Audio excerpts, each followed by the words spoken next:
or do you not know yet? You're just still exploring?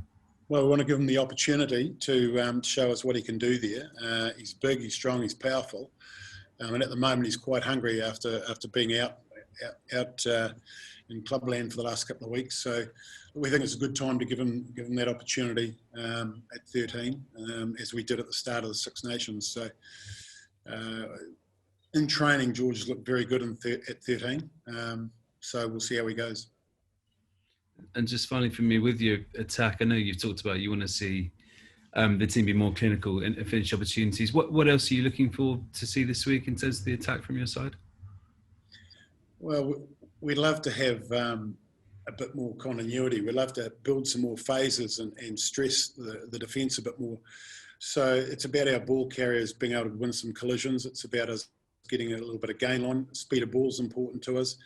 And to be able to build some phases, we've made errors, and then on the edges, make sure that we're running good lines. And when we get our 3v2s and 4v3s, that we're clinical and we put boys away. We had a couple of scoring opportunities against England, and we weren't able to do that. It's a combination of things. Lines we're running, the decision making, communication from the outside in, and making sure everybody's doing their roles really. And it's been a handling area here and a bit of miscommunication there, and so the things that we hope to get right on the weekend. Just finally, the stats show that there has been a bit of a drop off in terms of breaks and defenders beaten and things like that from the spring. Are you really feeling that? Have you felt that post lockdown?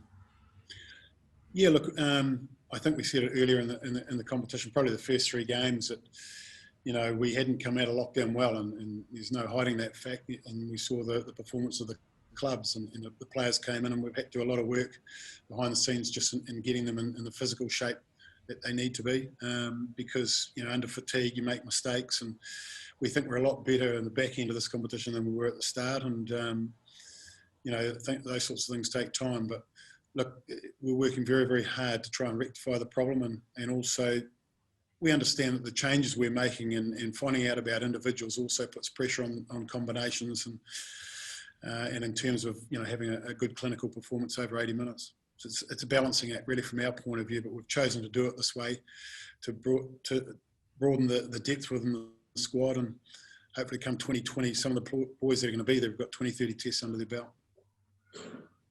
Thanks. Hi Wayne, just going back to George North, did you feel like he needed to be dropped and would be the sort of guy who'd respond well to that sort of kick out the backside and a couple of rounds out of the squad? Yeah, well, it's the reasons why he went back, and the conversation with George was a simple one really. He had the misfortune of the red card and coming out of lockdown, then getting a red card, so he's just played no rugby. And it's the little things off the ball, your reaction time and things like that, which weren't happening for him. He's gone back to club rugby, he's had a game. His touches with the ball were pretty good, but again, it's the things off the ball. So we think in 13 we'll get him involved in the game early, in that midfield area, and with his power and strength, hopefully things will go well from early in the game, and it will just grow in the game from that. And look, he's big and strong, and if you think back to the England game in the Six Nations, we had him firing pretty well. It was just unfortunate lockdown came when it did, but and he's had the unfortunate red card, but he's certainly going well. As I said earlier, he's working really hard at training, and hopefully we'll see some good stuff from George on the weekend. Obviously, this is the last test match for you of a sort of weird 2020. How have you rated the year on the field out of 10, I guess, or out of 100, or however you do it? Oh, look, it's been frustrating for everybody concerned. The players are frustrated because, it hasn't been through for a want of trying and a want of hard work going in, rolling their sleeves up behind the scenes, because that's been going on, and they've been very, very positive.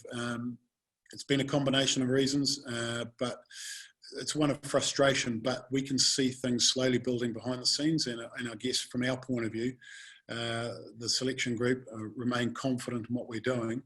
And, a good result on the weekend, I think, then sets us up nicely for, hopefully having a headache when it comes to selection for the Six Nations squad. What's your plan? I mean, I appreciate you're going to be focusing on the match on the weekend, but what's your personal part? Are you going to spend a couple of weeks just getting your head together, doing something completely different, or are you going to go straight into watching loads of matches over the Christmas and New Year period to sort out the Six Nations, which is coming around quickly? Yeah, look, there'll be a lot of conversations with players, giving feedback, but also catching up with the injured boys and making sure that they're up to speed with what we want to do for Six Nations. And yeah, at some stage, a few days off would be quite nice. I'll let the others go. Thanks. Thank you. Hi Wayne, it's Alex here. You talked about some of the rule changes you might like to see, and I just wondered how do you think the no-nonsense refereeing and the breakdown is maybe holding the style of play that you want to bring in back? Because when you were at the Scarlets, you had guys like James Davies, Tagburn that were experts in that area. How is that refereeing impacting the style that you want to bring? Oh, well, I just think at the moment, all we want to see at the breakdown is consistency. And that's what any coach wants. Look, it's tough. It's for us, if we could, take away what we're seeing in terms of decision making. It's still the ball's in our court in terms of what we do in the breakdown area when we've got the ball. So we've got to be better in what we do, and that's the first thing. And then we just want consistency at the breakdown. So, look, I think it's more about work that we need to do. We need to get better in winning collisions. So it's what we're doing with the ball. It's taking the ball in motion. It's using footwork. It's little tip-ons. It's being a little bit more creative than we have been. And we've just got to look at, the athletes that we're working with in the middle of the park. We've got to get better, and we've just got to keep working very hard at it.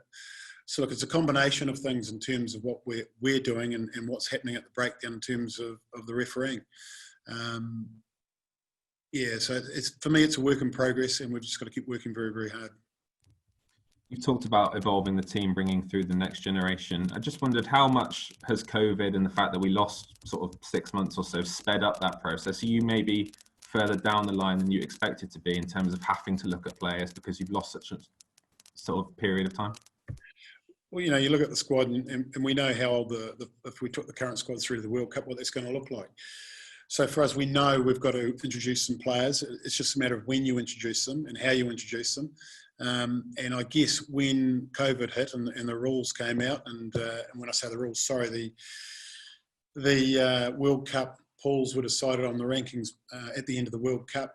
Basically gave all the coaches a free shot at how they wanted to approach this tournament. For us, a bit like Italy, who have made a lot of changes. For us, it's about taking an opportunity now. Some of it's been forced through injury as well. Let's not forget there's been a lot of injuries. So, but we believe this tournament is one that we'll look back on in a few years' time and see that it's played its role in terms of getting the squad to where it needs to be for 2023. Just last question from me. One of the injured guys is obviously Jonathan Davies. He's such a key figure. Can you just provide an update? I mean, is he sort of long-term? Could we see him in action in Europe for the Scarlets? Or he's been declared fit and is trained today fully in the opposition, and he was available for selection against Italy.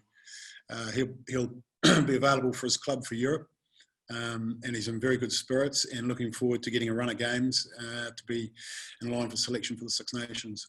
So really what we've done there is we know everything about Jonathan Davies. We know what he can do when he's fit and available. To run a games now to get his full match fitness back. And this is the last opportunity for us to have a look at who his successor may be whenever that time comes. And as I said, Nick Tompkins had 3 starts, and now we'll have a look at George. Great, thanks for your time. Thank you. Wayne, one last thought from me. I mean, we're starting to see some crowds returning to some sport in the UK and England. How hopeful are you as a rugby man that come Wales's home games in February, you might be able to have some Welsh supporters in those grounds? And do you have a personal view on maybe the idea of moving the Six Nations back to make that more possible? Yeah, look, obviously crowds are important to all sport. But we love it to be back to what it was, and any sort of crowds. But the reasons for having them or not having them, I don't have all the information on that. But I think, look, we're so close to the Six Nations now, I can't see anything changing there. But if we get crowds, that'll be a bonus. But we're sort of boxing on, focusing on this weekend. And look, if we get crowds to say that'll be fantastic. But, there's a lot of things can happen between now and then. Thank you, Wayne. Thank you. Thank you, everyone.